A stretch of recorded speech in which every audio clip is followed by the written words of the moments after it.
You know what?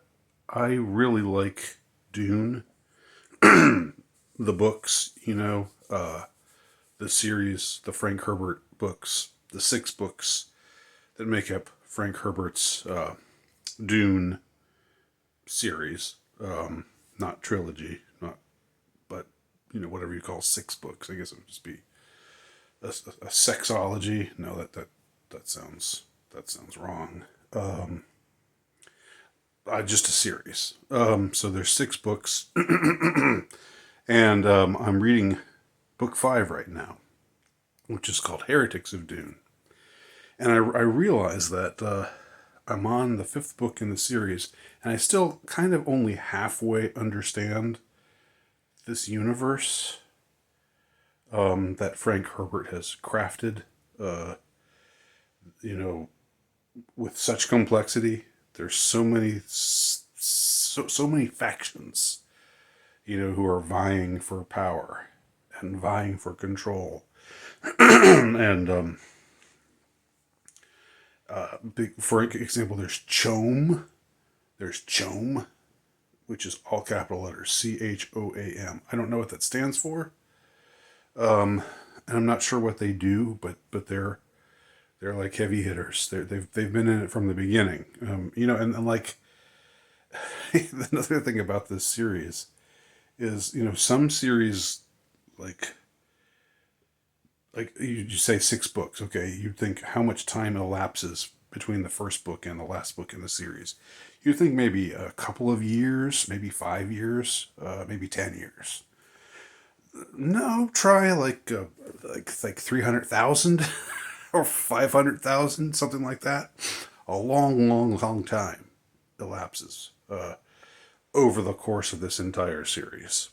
Um, so anyway, you got all the factions. You got CHOAM, which is all capital letters, an acronym for something, I don't know what. And then you've got the Guild, and I think they're the ones who are in charge of flying ships. And by the way, the spice melange. Boy, I'd like to have that spice melange. I'd like to get a prescription for that, if you know what I'm saying. That sounds like it would be pretty groovy to have on hand. Um, it gives you these sort of, it's like a drug, but it's also like a I don't know, like a life enhancer. It makes you live longer. You get insight into things. Um, but then at the same time, oh yeah, it turns your eyes this really cool. Like what's the part of your eyes that's not the pupils? It's the iris. So your iris becomes blue, and then your pupil becomes blue. So you have these blue on blue eyes, which is really, a really striking look. It's actually a quite attractive look. And So that's what you look like when you've become a spice addict, and the spice is what's uh, given off by the sandworms who live on Dune, which is also called Arrakis. But near the end of the series, it's just called Rakis. So it goes from Arrakis to Rakis, but it's also Dune, which is what the whole series is. It's all Dune this, Dune that. The first book is Dune. The second book is uh, uh, what's the second book? God, Emperor of Dune. No, that's the fourth book. But it's always something of Dune. This of Dune, that of Dune. Even though sometimes things happen on other planets as well. Dune is like this desert planet. Okay, going all over the place. Let me just, let me rewind. Okay, back to all the factions. You got Chom, you got the Guild. The Guild use the spice to fold space. Okay, so um, like they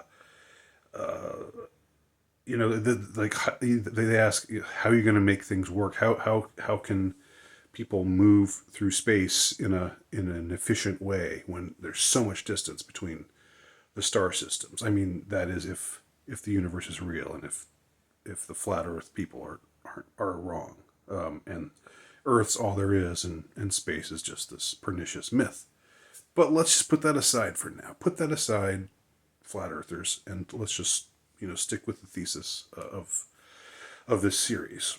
Okay, so like in Star Wars, there's the hyperdrive, but that's not really ever explained. It's just like it just goes into your ship and it kicks into gear, and then you go faster, way faster than the speed of light. Star Trek, it's the warp drive. Again, goes faster than the speed of light through the help of dilithium crystals and such.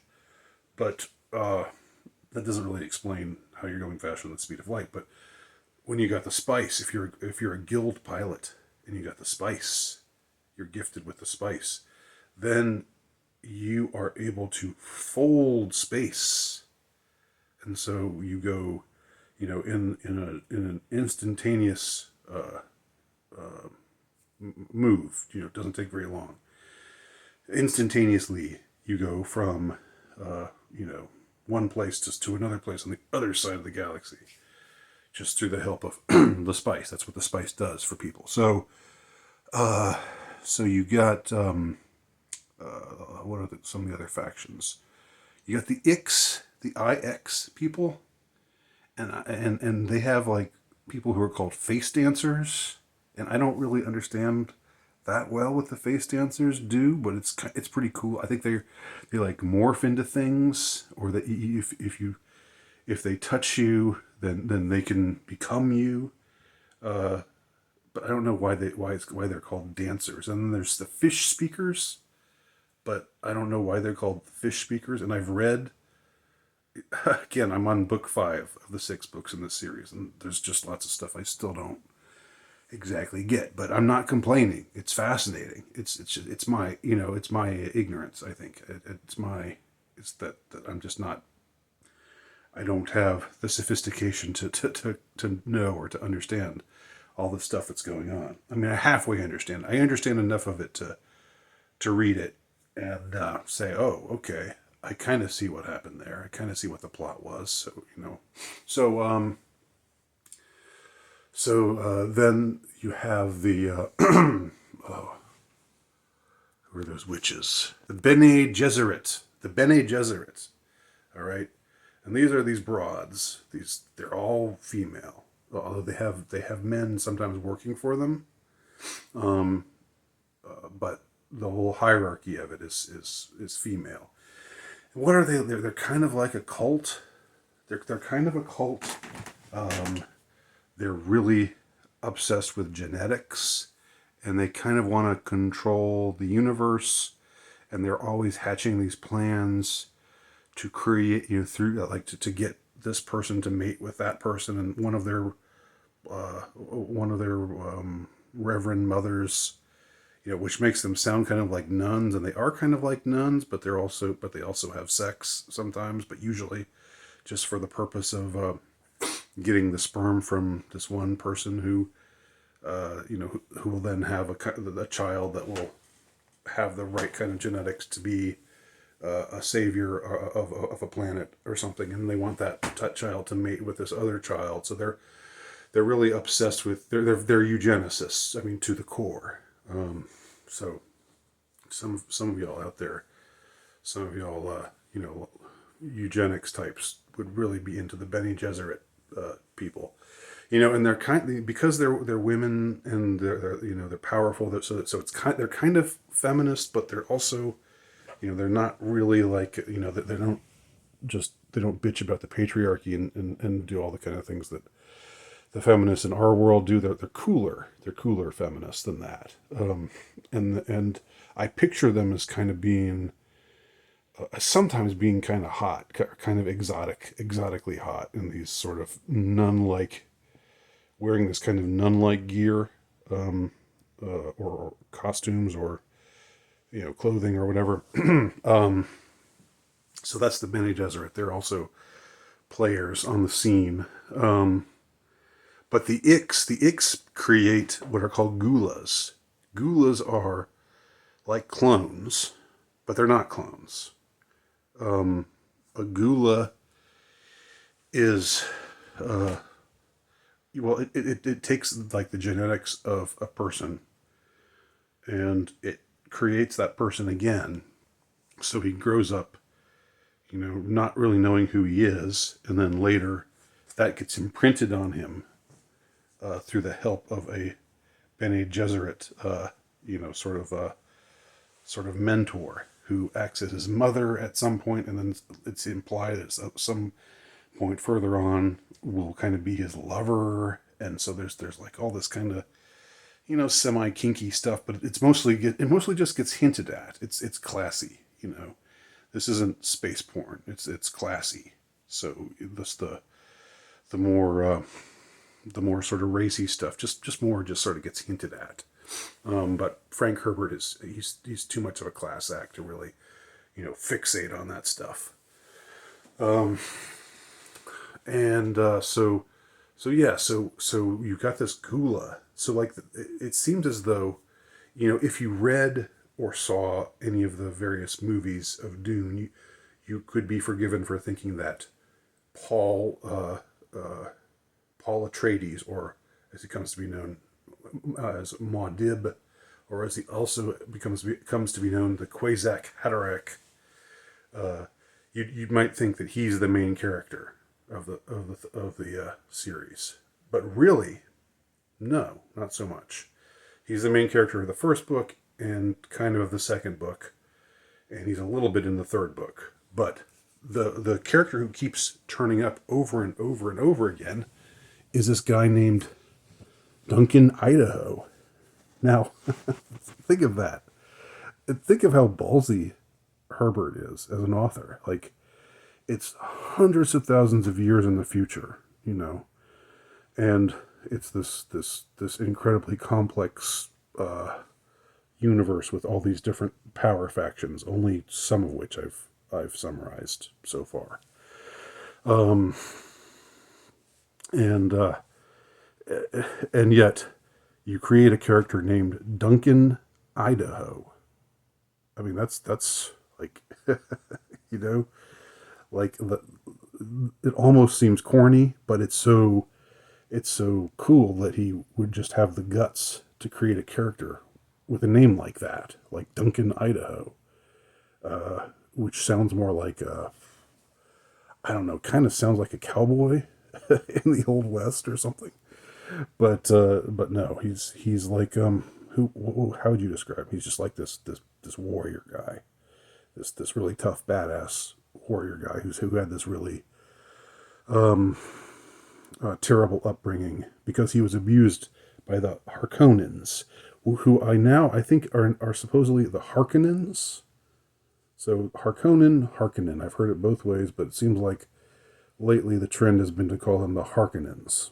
So he was abused by the Harkonnens, and the Harkonnens and the Atreides families both existed like in the first few books of the series, but then by book 4 and 5 they were sort of out of the picture, and it was all these other factions like the Ix and the Bene Gesserit are still around. They're around from the very beginning to the very end of this series, but and Chom and the Ix. I already said the Ix, didn't I? And the fish dancers. No, the fish singers. No, the fish speakers. Which I still don't know why are they fish? What makes them fish? Again, I'm lost with a lot of this stuff, but there's enough of it that's interesting to just kind of, I don't know, keep me going. And so I do. I keep reading, even though I'm sort of just like, huh? Part of me is always just sort of lingering behind. But again, that's on me. That's not on Frank Herbert. So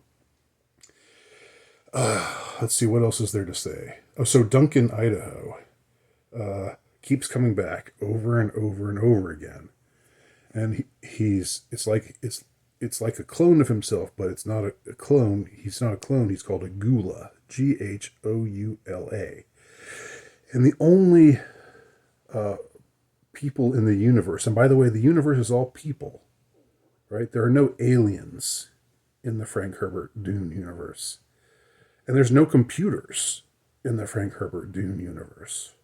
Um, because a long time ago, they had problems with computers. They were like the AI were going to take over, and so they declared a jihad. They declared the Butlerian jihad against against the AI, and they wiped them all out. And now instead of computers, they have human computers called Mentat, uh, which is men.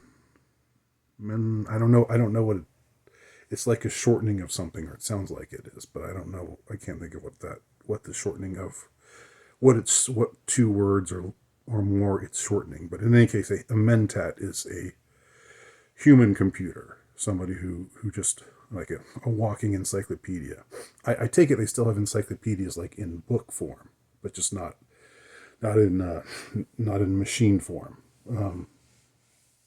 So that's kind of cool that it's like science fiction and it's in outer space and other planets and stuff. But everybody's human. All these power factions. Some of whom I kind of know what they are, some of whom I don't know at all what they are, and some of whom I think I know enough about what they are to say, oh yeah, those are the blah blahs, and they do this, blah, they do that. But it seems like in the first few books there were these there are these families, these like almost almost like royal families, or you know these well, they're families, but like their family name, and they have a family crest, and like there's something about that family for some reason has all this power and rules over a lot of people, and some of them are good and some of them are not so good. Not so. It seems like the main ones are the Atreides, and the main ones we hear about are the Atreides and the Harkonnens or the Harkonnens. The Harkonnens are gross. They're disgusting. They're vile. And the Atreides are noble and good. Oh, I forgot even to say there's also the Fremen, or is it the Freemen? I think it's the Fremen. That's how I've heard it pronounced most often. But it's kind of got that cool resonance to it. It's Fremen, so it's sort of like free men, but they're the Fremen, and they're like these desert nomads who live on Dune, aka Arrakis, later for some reason just called Rakis. So they like live in these places, like often caves and stuff. They're called sieches, Sietche.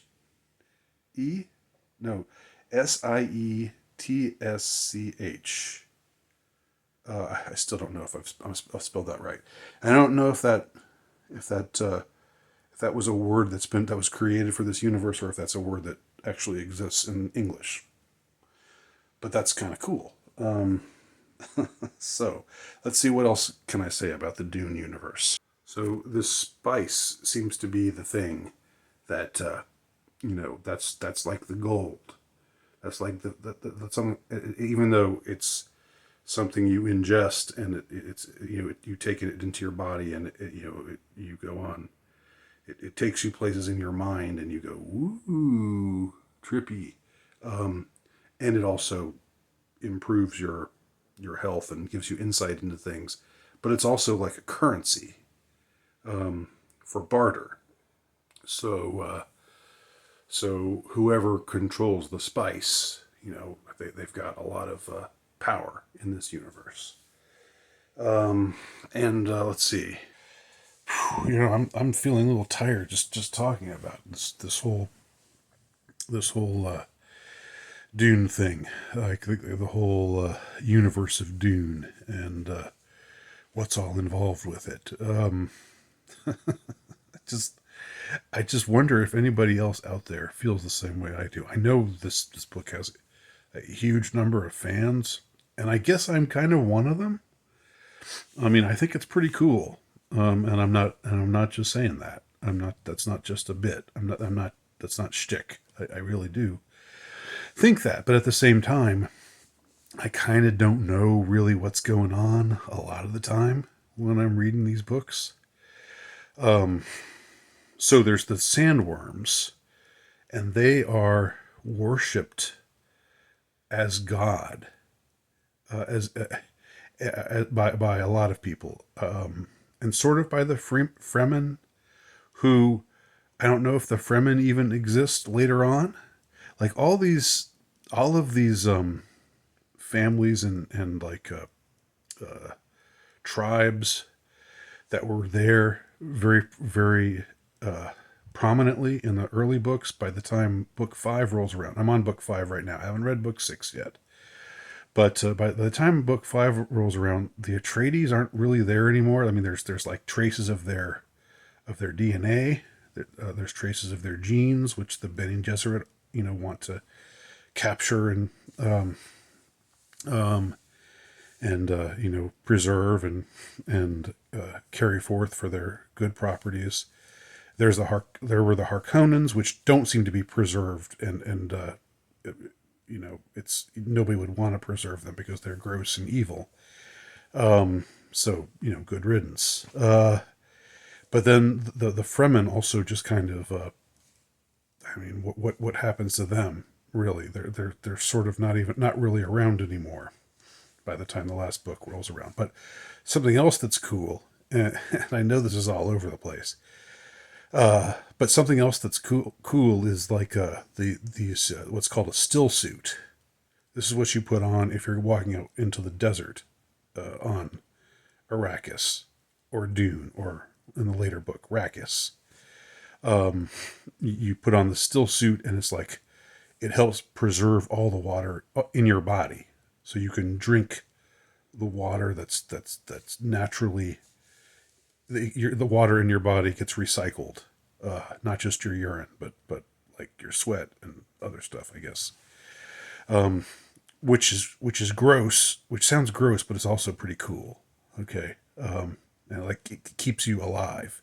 Without a still suit, in the desert, you're pretty much a goner. And the worms, the sandworms, which we call them worms, which makes you kind of picture little bitty things, but these are like gigantic, monstrous creatures of like 100 feet, 200 feet, something like that.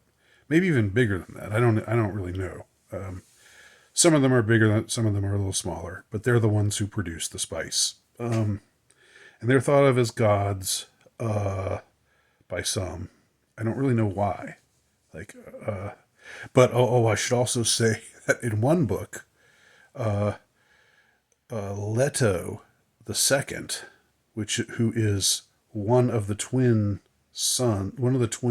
children, one's a boy, one's a girl, of Paul Atreides, or Maudib, or the Kwisatz Haderach of the first book. He decides to merge himself with a sandworm. So he's like half a sandworm and half a man. And he rules in a very despotic way for something like 4,000 years almost. Because I guess a sandworm lives that long. I don't know how do you do that? How do you just decide to merge your body with that of a worm? Can you just do that? If you're like, if you have a certain, I don't know, mystical connection with the universe or something. I don't know.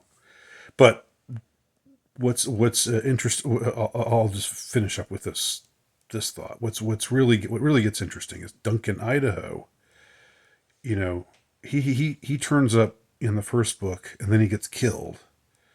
And you think, oh, that's it. That's the end of the interestingly named Duncan Idaho. But then he keeps coming back because they keep bringing these gulas back, and gulas are like clones, but they're not clones.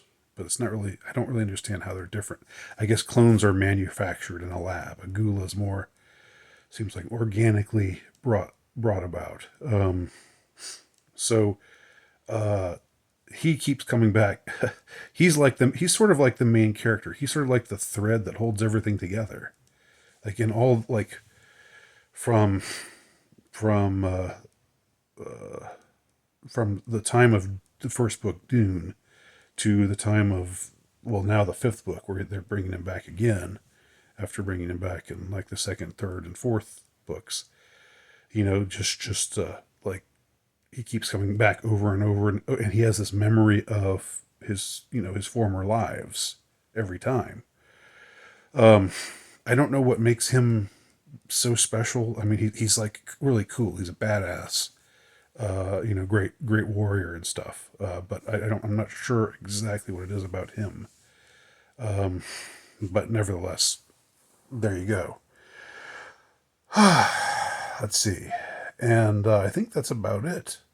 I don't know. I mean, and people make fun of George Lucas for say that Star Wars is a dumbed down version of Dune, and I think in a lot of ways that's true.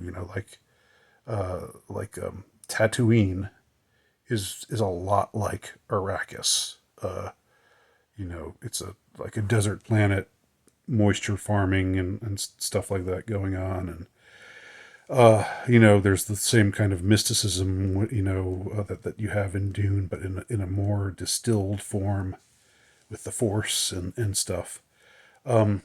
But the thing is, I kind of like the dumbed down version better because I guess I'm just dumb. I don't know. But that's not to say that I dislike Dune. I do like Dune, even though, like I said, I understand maybe 45 to 47% of what I'm reading, and I'm on book 5. So I don't know. It kind of I'd always thought I was kind of smart before, but now reading this series, I kind of wonder about that. So, got anything to say? Got any insults to throw my way? Want to say stuff about my appearance, and I don't know, just put me down, make me feel like trash. That's what the internet is all about. Or if you just want to say, "Oh, you just don't get it." You're just har har har har har har har har har. Look at you. Har har har har har har. Or actually, it's actually. Those are what the comments are going to be. They're all going to be some form of that. And I'm here for it. I'm ready for it. So do your worst. That's Dune, folks. That's Dune in a nutshell. Or in a spice shell. I don't know. I'm trying to think of some saying that would work within the universe of Dune, but I can't think of anything. So